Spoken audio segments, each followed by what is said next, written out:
안녕하세요. 최광현 전도사입니다. 이번 속회 공과는 6과입니다. 사르밧의 과부와 엘리야라는 제목으로 이번 본문이 정해졌습니다. 어느 이방 여인과 그 아들을 살리신 하나님, 그리고 제가 거기다가 제목을 달기를 왜 살리셨을까? 왜 이방 여인에 관심을 가지셨을까? 이런 질문을 던져봤습니다. 이번에는 공과 여러분들이 갖고 계신 공과의 내용과 조금 초점이 많이 다를 수 있습니다. 사실은 그 공과 내용에 제가 조금 만족하지 못해서요. 열왕기상 17장 1절부터 24절까지가 이번에 본문이.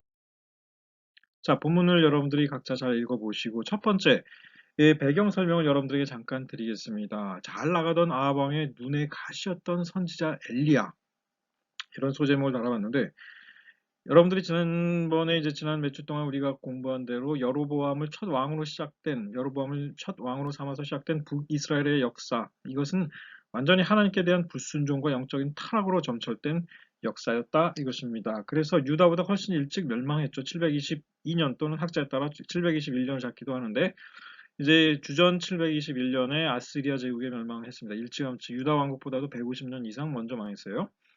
첫 왕 여로보암이 첫 단추를 잘못 끼운 탓이 컸지만 한편 여로보암보다 더 악했다라는 평가를 받은 북왕국의 왕도 사실 있었습니다. 한 사람입니다. 그가 바로 아합 왕입니다. 오늘 이야기의 엘리야와 함께 주인공이 된 아합 왕이죠. 자, 근데 물론 오늘 얘기는 이제 아합이 주인공은 아닙니다만은 아합과 엘리야 사이의 어떤 싸움, 이 사이에서 잠깐 깜짝 등장하는 이 과부의 이야기, 과부와 그의 아들에 관한 이야기가 오늘의 핵심. 사실 아합 왕의 아버지 오므리는 원래 장군 출신이었고 반역이 난무하던 시대에 권력을 잡아서 왕이 된 사람이었습니다. 그는 북왕국의 수도를 사마리아로 옮겼고 그 굉장히 큰 업적을 남긴 사람이네요. 세속적인 저기를 본다면 자기 아들 아합을 레바논의 시돈 왕국의 아주 부유한 왕국이었죠. 시돈 왕국의 공주 이세벨하고 결혼을 시켰습니다. 국제 결혼을 시킨 겁니다. 그래서 시돈과의 외교 관계를 강화했던 사람입니다. 그러니까 외교적인 어떤 관계를 통해서 국가의 역량을 이제 위상을 높인 사람이다 이거죠. 근데 문제가 항상 있잖아요. 이 국제결혼 솔로몬 시대도 그랬지만은 시돈이 바알 숭배의 본산이었다는 것입니다. 따라서 이세벨 왕비를 위해 아합왕은 수도 사마리아에 바알의 신전과 제단을 만들어야 했습니다. 당연히 바알의 배우자였던 아세라상도 세우고 이들을 위한 제사에도 당연히 참여. 솔로몬이 정확하게 이제 그런 국제결혼을 통해 가지고 우상 숭배하다가 하나님한테 이제 정죄당한 그런 일을 여러분들 기억하실 텐데, 아합 왕 똑같이 그의 아버지 오므리 똑같은 일을 범한 것이죠. 느바세 아들 여로보암의 죄를 따라 행하는 것을 오히려 가볍게 여기고 시돈 사람의 왕 에트바알의 딸 이세벨을 아내로 삼고 가서 바알을 섬겨 예배하고 사마리아에 건축한 바알의 신전 안에 바알을 위하여 제단을 쌓으며 또 아세라 상을 만들었으니 그는 그 이전에 이스라엘의 모든 왕보다 심히 이스라엘 하나님 여호와를 노하시게 하였더라. 이게 아합 왕에 대한 평가입니다. 그 아합 왕만 악한 게 아니라 이 이세벨, 에트바알의 시돈 공주 이세벨 더 악했어요. 그러니까 나중에 실질적으로 아합을 이 죄로 이끄는데 아주 범죄하게 하는데 아주 앞장서는 게 이 아내 이세벨입니다. 길앗에 우거하는 자 중에 디셉 사람 엘리야가 아합에게 말하되 내가 섬기는 이스라엘의 하나님 여호와께서 살아계심을 두고 맹세하노니 내 말이 없으면 수년 동안 비도 이슬도 있지 아니하리라 하니라. 당연히 하나님께서 진노하셨습니다. 이런 아합 왕의 행태에 대해서 하나님께서 그래서 이스라엘에 이제 그 징벌을 내리시는데 이제는 이슬도 비도 수년 동안 오지 않을 것이다. 가뭄이 있을 것이다. 이것입니다. 하나님께서 이렇게 하시는 이유 당연합니다. 이스라엘로 하여금 참 하나님이 누구이신지 깨닫게 하시고 어리석고 헛된 우상을 버리고 하나님께 돌아와라. 이제 이런 일관된 어떤 바람이 있었기 때문에 이제 그렇게 하신 것이죠. 가뭄을 통해서 좀 정신 차려라. 아합 왕, 너 외교적으로 경제적으로 잘 나간다고 까불지 말라. 이제 이런 경고. 자, 이렇게 되니까 이게 이 엘리야가 이런 예언을 하고 실제 가뭄이 찾아오니까 당연히 아하방은 엘리야를 잡으려고 합니다. 너 때문에 지금 우리 나라가 이제 내가 아주 위험에 처했다, 곤란에 처했다. 엘리야를 잡으려고 하죠. 엘리야는 여호와의 하나님 말씀에 따라 사마리아 동편 요단강 근처에 있는 그릿 시내가라는 곳으로 피합니다. 글로 피한 데는 몇 가지 이유가 있는데 한 세 가지 정도 정리하면 첫 번째, 엘리야가 가뭄을 예언했는데 진짜 가뭄이 닥치면 화가 난 아합이 엘리야를 죽이겠다고 찾아올 것이고 그래서 그걸 피한 거예요. 둘째, 아직 맞설 때가 아니잖아요. 둘째는 가뭄은 농사를 망치게 해서 물과 식량이 극도로 부족해지는 기근을 야기합니다. 그래서 이제 엘리야도 그리 시내가 물가로 피한 겁니다. 물을 마셔야 하니까. 셋째는 가뭄과 기근이 길어져서 엘리야가 아합 앞에 설 때까지 이르기까지 엘리야 역시 가뭄을 견디며 기다려야 했기 때문이죠. 그리 시냇가로 간 엘리야는 시냇물을 마실 수 있었고 식량은 하나님의 명령을 받은 까마귀들이 떡과 고기를 가져다 주어 해결했다라고 열왕기상 17장 2절 7절에 이야기가 나옵니다. 엘리야가 까마귀 자체를 잡아먹지는 않았어요. 엘리야가 까마귀 식량과 고기를 가져다 줬는데 모세 율법에서 까마귀 먹지 말라 그랬습니다. 레위기 11장 13, 15 보면은 까마귀 안 돼요. 여호와의 말씀이 이 엘리야에게 임하여 이르시되 너는 여기서 떠나 동쪽 유다 앞 그리 시내 숨고 뭐 이렇게 해가지고 막 까마귀들이 아침에도 떡과 고기를 저녁에도 떡과 고기를 가져왔고 시냇물을 마셨고 땅에 비가 내리지 아니하므로 얼마 후 그 시내가 마를 때까지 그 시냇가에 까마귀 왜 까마귀냐? 우리나라 뭐 이제 일반적으로는 얘기하기로는 우리나라에서는 까마귀 고기를 너무 삶아 먹었냐? 기억력이 안 나고 뭐 자꾸 까먹고 하면은 까먹는다 해가지고 아마 까마귀 고기 먹었냐 이제 이런 얘기가 나오는 것 같은데 사실 그게 정반대입니다. 까마귀는 지능이 굉장히 높은 새입니다. 모든 동물들을 통틀어서 거의 침팬지에 맞먹는 지능을 가진 동물이 까마귀래요. 저도 여러 봤는데 까마귀가 진짜 지능이 높습니다. 그러니까는 뭐 병 안에 들어가 있는 어떤 먹이를 갖다가 병을 뭐 눕혀가지고 이렇게 저렇게 해가지고 하여간 기가 막히게 빼먹고 이제 새 중에서는 아주 탁월하게 지능이 높은 까마귀 이 까마귀가 고기랑 떡을 가지고 이렇다 이겁니다. 자 그런데 가뭄이 길어지면서 이제 그리 시내가 물마저 말라버리니까 까마귀가 뭐 물까지 가져다 줄 수는 없는 거 아니에요. 이때 하나님의 새로운 명령이 엘리야에게 시돈 땅으로 가라 이겁니다. 그러니까 사실 이세벨의 고향이에요. 시돈 땅. 바알신 숭배가 아주 만연한 곳이죠. 사르밧, 시돈 땅에 있는 사르밧이라는 곳에 가서 한 여인을 만나라 이렇게 얘기를 하십니다. 그리고 그 여인에게서 물과 음식을 구해라. 이제 이렇게 하나님께서 명령을 하신 것이죠. 이제 이 엘리야 하나님의 명령대로 시돈 땅으로 들어갔습니다. 거기에 사르밧이라는 성읍으로 들어갔는데 이 사르밧의 한 성문에서 사실 모든 누군가를 만나려면 성문 지역을 가야 돼요. 왜냐하면 성문에 모든 사람들이 모이는 장터도 있고 뭐도 있고 다 있습니다. 그런데 그 생면부지의 사르밧 성문에서 이 과부를 어떻게 만나요? 자 그러면 이 사람 엘리야가 과부를 어떻게 찾았을까요? 정확하게 말하자면 엘리야가 물과 음식을 구했을 때 이를 허락하는 여인이 바로 하나님께서 그에게 소개하신 그 여인이다 이겁니다.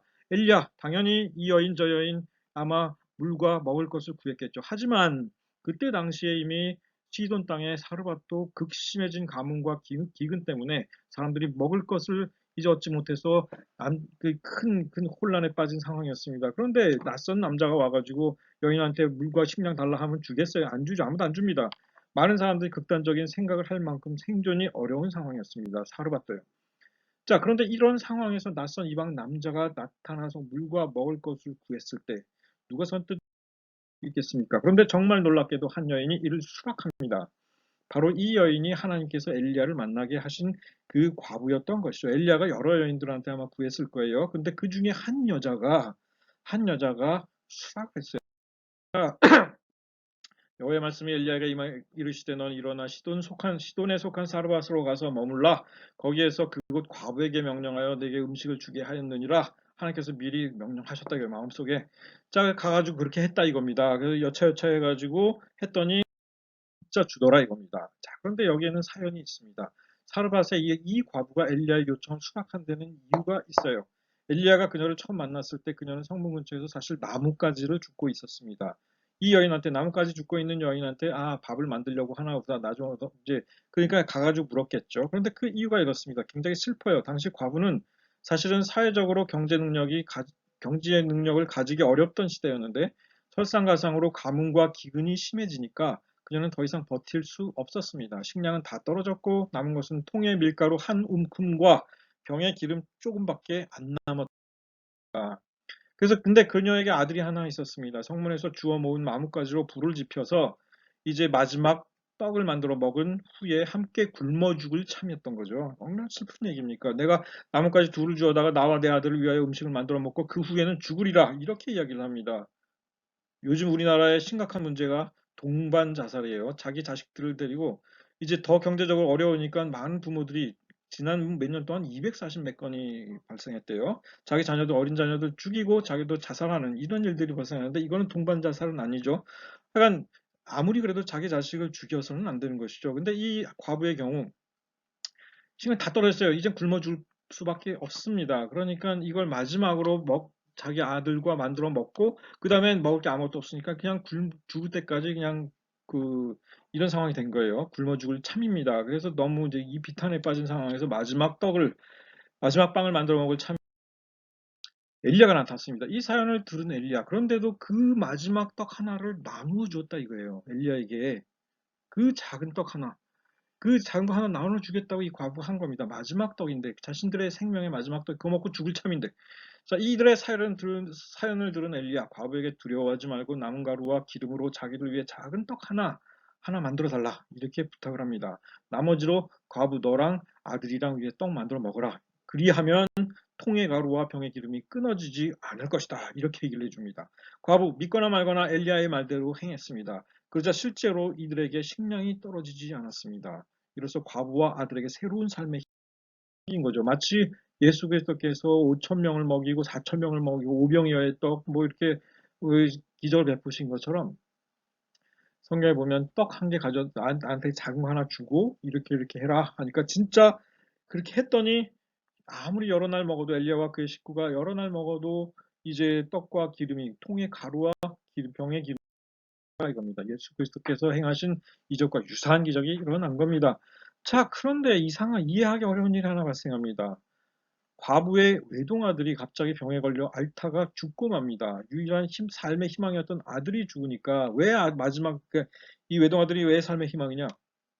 아들이 빨리 커서 장가들어서 성인이 되어서 자기 어머니를 봉양해야 돼요. 여자들은 혼자 그 자력으로 경제 능력을 가질 수 없기 때문에 그렇습니다. 근데 이 아들이 죽었어요. 여인은 엘리야를 탓하고 자기의 과거 죄를 떠올리기도 하고 온갖 비탄에 젖었습니다. 그러니까 이런 너무 엄청난 일을 당하니까 뭐 너 때문이야, 너 때문이야, 나 때문이야, 너 때문이야 정신 하나도 없는 거예요. 잠시나마 삶의 헛된 희망을 요즘의 젊은이들 표현대로 희망 고문을 한 겁니다. 엘리야를 원망하기도 했습니다. 이 삶의 헛된 조금 먹여주고 이제 삶을 거둬가는가 이제 막 원망하기 시작한 거죠. 사실 엘리야의 잘못도 아니었습니다. 그녀는 누군가를 찾아 처절하게 비난하고 싶을 만큼 절망과 비탄에 빠져 실성할 정도로 있었습니다. 이제 성경의 열왕기상 17장 17절부터 18절의 이 이야기가 나옵니다. 하나님의 사람이여 당신이 나와 더불어 무슨 상관이 있기로 내 죄를 생각나게 하고 또 내 아들을 죽게 하려고 내게 오셨습니까? 막 엘리야한테 이제 삿대질하면서 이제 막 엘리야가 과부의 죽은 아들을 살려줍니다. 엘리야가 그에게 아들을 달라 아들의 시신을 받습니다. 여인의 품에서 받고 다락에 올라가서 자기 침상에 놓이고 여호와 앞에 부르짖어 기도합니다. 부르짖어 기도했습니다. 간절히 기도했다는 얘기죠. 네, 하나님 여호와여 주께서 또 내가 우고하는 집 과부에게 재앙을 내리사 그 아들이 죽게 하셨나이다. 나이까 하고 막 하나님께 엘리야도 하나님께 따졌어요. 도대체 왜 이러십니까? 예, 왜 이러십니까? 그래서 이제 정성스럽게 기도를 합니다. 여호와께서 엘리야의 소리를 들으심으로 그 아이의 혼이 몸으로 돌아오고 살아났습니다. 엘리야, 그러니까 예수 그리스도와 비슷한 부분이 참 많습니다, 여러분들. 제가 이제 쭉 정리를 해봤어요. 근데 이거 나중에 여러분들이 그냥 제가 시간이 없으니까 그냥 한번 읽는 걸로 한번 읽어보세요. 엘리야와 예수 그리스도 굉장히 비슷한 부분들이 있고, 근데 실제로 말라기에서의 그 엘리야가 나중에 다시 올 것이다. 왜냐면 엘리야도 승천하거든요. 하늘로 올라가요. 죽지 않고 올라갑니다. 엘리야가 다시 올 것이다라는 예언이 말라기서에 나와요. 그래서 많은 사람들이 신약 시대에 엘리야가 다시 왔느냐, 예수 그리스도가 엘리야이신가, 아니면 이 세례 요한이 엘리야냐, 막 이런 것들이 뭐 엘리 엘리 라마 사막단이 십자가상에서 그렇게 말씀하시니까 엘리야가 오는가 보자 사람들이 막 이렇게 얘기를 했었었죠. 나중에 한번 읽어보죠. 어쨌든 하나님께서 과부와 그 아들을 굶주림에서 살리신 후 다시 그 아들을 데려가셨어. 왜 그랬느냐 이거예요. 도대체 왜 그랬느냐? 답은 이렇게 찾아보아야 합니다. 과부에게 생겨난 변화에 그 목적이 있었습니다. 그 변화는 곧 믿음입니다. 열왕기상 그 마지막 절에서 여인이 엘리야에게 이르되 내가 이제야 당신은 하나님의 사람이시오 당신의 입에 있는 여호와의 말씀이 진실한 줄 아노라 하니라. 이렇게 끝이 납니다.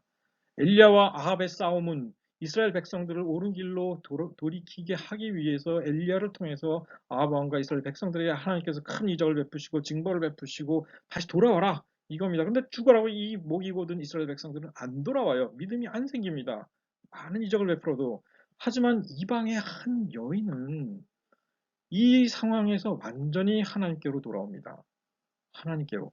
이 여인은 이렇게 고백하잖아요. 당신은 하나님의 사람이요 당신의 입에 있는 여호와의 말씀이 진실한 줄을 아노라. 이렇게 고백합니다. 이적 한번 보고서 완전히 바뀌었죠. 여러분들 신약 성경에 마태복음 8장에 보면 어떤 백부장이 나옵니다. 백부장의 종을 고쳐주세요. 그러니까 이 백부장의 믿음을 보시고 예수님께서 아주 그 믿음의 사람이었습니다. 동서로부터 많은 사람이 이르러 아브라함과 이삭과 야곱과 함께 천국에 앉으려니와 그 나라의 본 자손들은 바깥 어두운 데 며 이를 갈게 되리라. 이렇게 말씀하십니다. 화 있을진저 고라시나 화 있을진저 베스다야 고라신 베스다 전부 이스라엘입니다. 너에게 행한 모든 권능을 두로와 시돈에서 행하였더라면 오늘 과부의 고향 시돈이죠. 거기서 행하였더라면 그들이 벌써 베옷을 입고 제에 앉아 회개하였으리라. 심판 때에 두로와 시돈이 너희보다 견디기 쉬우리라. 어떤 이들은 하나님의 은혜를 체험하고 금세 회개하고 하나님의 사람 믿음의 사람이 됩니다. 어떤 사람에게는 너무나 많은 은혜를 주셨음에도 불구하고 고집스럽게 믿음을 버리고 믿음을 받아들이지 않습니다. 사람의 차이는 여기 있습니다. 처음 된 자 나중 될 것이다. 이 말씀의 의미는 바로 이것입니다. 여러분들은 어떠십니까? 여기까지입니다.